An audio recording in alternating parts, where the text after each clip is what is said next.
My name is Kate Fisch. I'm the Associate Vice President of Clinical Services for the Odyssey Eating Disorder Network. So CBT stands for Cognitive Behavioral Therapy, and this one is one of the most researched therapeutic modalities, period, but also for eating disorders. And it is shown to be effective. And what it's really about is helping a person understand the relationship between their thoughts and their feelings and their behaviors, right? So we're thinking about it in terms of a dyad: cognitive, behavioral, and action. So in cognitive behavioral therapy, we look at someone's distorted thinking, or sometimes we call it stinking thinking, and how they have distortions that might lead to making decisions that are not healthy for them. So an example would be all or nothing thinking, right?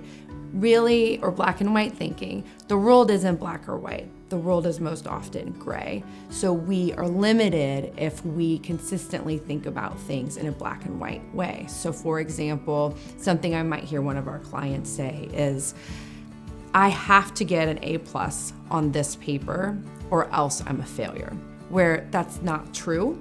And you can imagine how that would really limit a person's ability to feel good about the work that they've done, etc. So cognitive behavioral therapy, again, it works really well for most people, but sometimes it needs to be added on or to another type of treatment, which is why here it is not our only treatment modality, that we use it in combination with other evidence-based practices.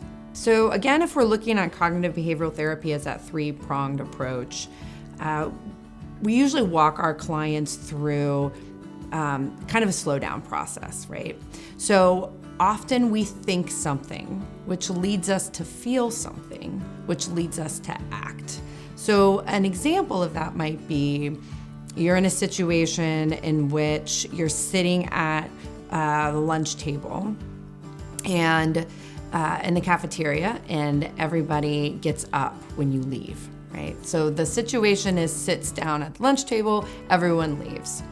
Then your thoughts might be, nobody likes me, I'm not fun, no one wants to be around me, I'm such a nerd. It could be endless what you might be thinking. And then those thoughts often lead to feelings. So if we're following this line of thought, the feelings might include embarrassment or shame or inadequacy.